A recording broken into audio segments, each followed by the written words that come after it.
So in 2010, I got my first smartphone, and it was this, the Motorola Cliq. Hi, welcome to the TC. My name's David, and today I'm going to be showing you guys this, the Motorola Cliq. This is my first smartphone, and I'm going to review it for you guys.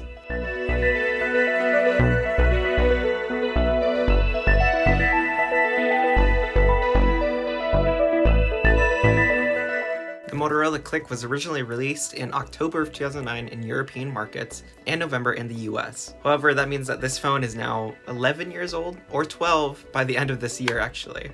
So it's really pushing it, you know. It was originally released as Android 1.5 Cupcake, so this is actually one of the original Android phones if you really think about it. It's only had one major software update that was actually supported by Motorola, and that was like 2.1, and that was 2.1 Eclair. So yeah, definitely no software support for this phone. There was the CyanogenMod update that you could install onto the phone, and you could flash it, which is what this Cliq has. This is running CyanogenMod, and it's all the way up to Android 4.0. So a little background on this Cliq. I was given this phone from my brother in 2010, and then in 2011 I switched to the HTC HD2. So I had this for about a year, I guess, and if there's one thing I had a gripe with, is that it was slow. So you couldn't download a lot of apps at the time, and I think that if you didn't have expandable memory on this phone, you basically couldn't do anything. The onboard storage is only about 256 megabytes, so you could only install maybe 1 or 2 apps at most. And to illustrate this, I'll be showing you guys what the specs are for this Cliq. The Motorola Cliq had a 528 MHz Qualcomm processor matched with 256 megabytes of RAM, and paired with an internal storage of 256 megabytes. Being that it's from 2009, these are the basic specs for the time, but man, it did not age well. You also had a pretty small screen, but this was normal for the time. It's a 3.2 inch, 320 by 480 pixel TFT LCD display, which isn't great, however, it is capacitive, which makes it surprisingly more responsive. You also had a 5 megapixel camera on the back that's also capable of video recording up to 24 FPS and autofocus. However, I think it's only 144p, so it's definitely not something I'd want to use. There's also no flash module and no selfie camera. I'll give you some examples I took on this phone, and even an old photo I had from before.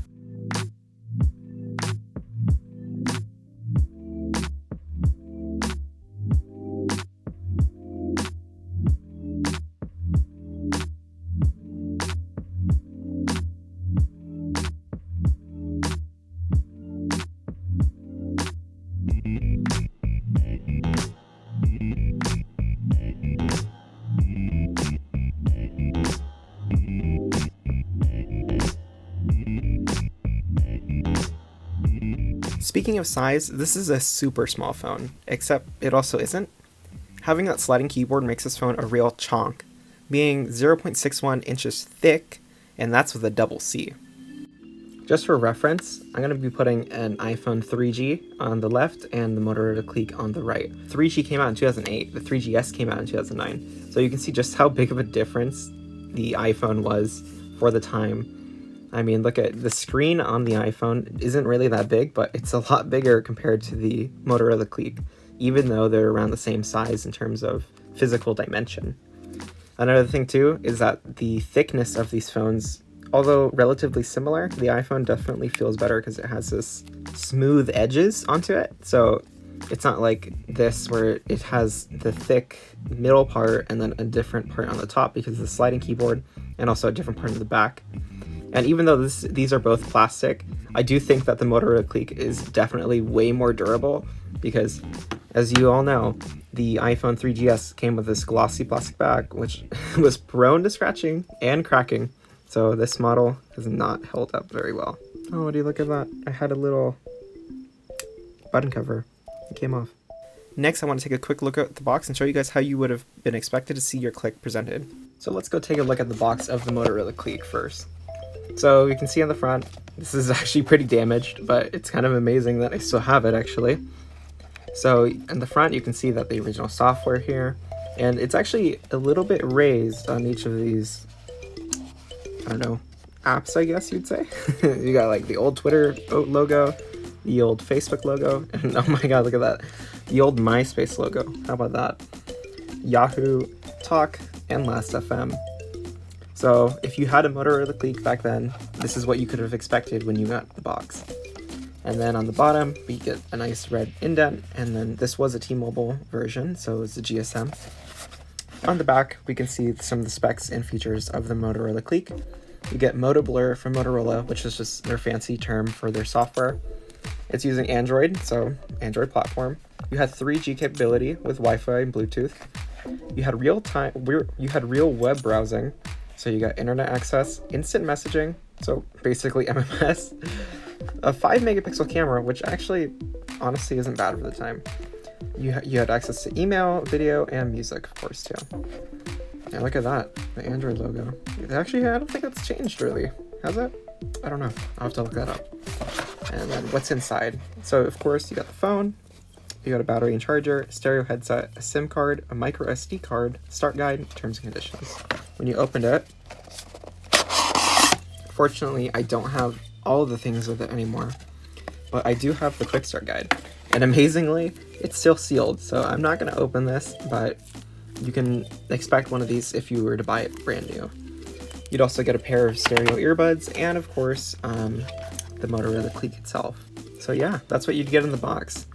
Not much, but compared to today's phones, I guess it's kind of a lot, because you don't even get headphones with the new phones, or a charging brick, or, I mean, definitely quick start guides are not this thick anymore.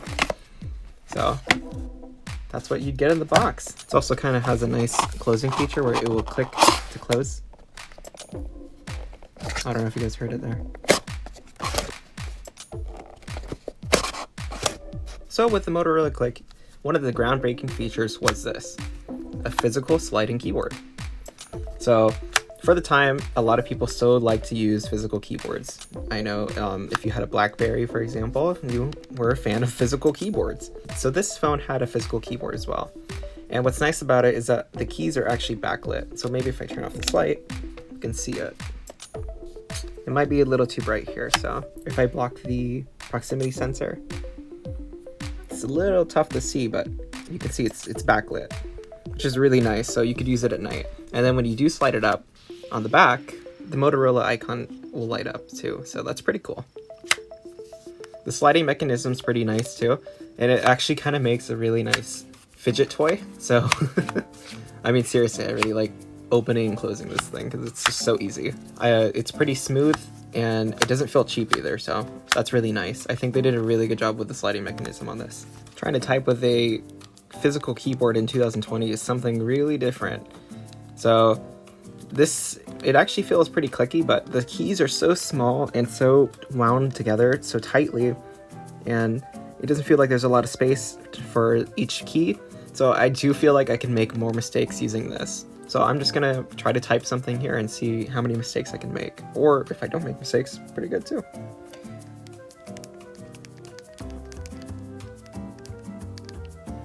Oh, so I didn't make any mistakes here, but I'll just try typing some more.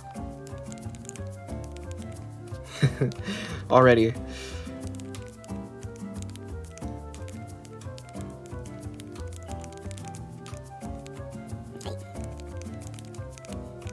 So it's definitely a weird experience to be typing on a physical keyboard, but I do think it beats using the keyboard that's already on here software-wise, because this thing is even smaller. Just to give you guys a reference, I'll put a iPhone 6s right next to it, so you can see how much difference there is on the size of the keyboard. I mean, even if I put it on the sliding physical keyboard, you can see that this is still a huge difference. Also, look how small this phone is. You can fit it inside of the screen of the iPhone 6s Plus, and it still has room to spare. So it's definitely a really tiny phone. On the bottom of the Motorola Cliq, you get 3 physical buttons here. You have a home button, a back button, and a menu button. So pressing the menu button brings up menus. Pressing the home button brings you home, of course. Pressing the back button brings you back. So this is actually not too far from Android phones today, where they have the 3 on-screen buttons if you're not using the gesture system. So, I mean, I think that's something that's actually been future-proofed in a way, because they still use that. One of the things that's kind of funny to note about this phone, though, is that it's running such a rudimentary version of Android that you can only see recent apps. You can't see apps and close them, just the recent ones. I'm guessing that this is also due to the fact that this phone hardly has any RAM, so you probably can't really do multitasking on it. Another cool thing to note about the Motorola Cliq is that you actually had your own dedicated camera button right here, and you can see on the side here there's a little camera icon, so you can tell that that's actually for using the camera. So in the case that you do decide that you want to use the camera, you can go ahead and unlock it. We can open up the camera and we can just try taking a photo.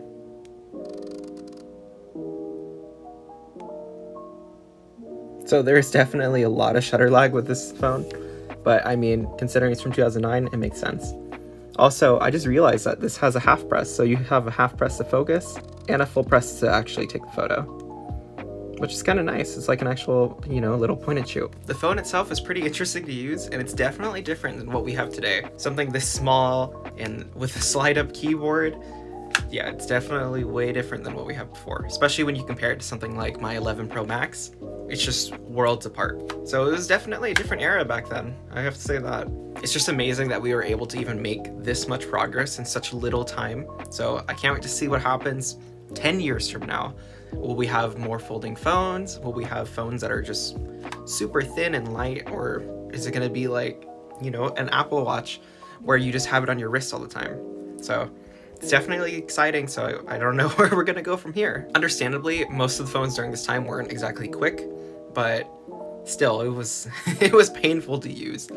Before I end this video, I want to tell you guys thank you.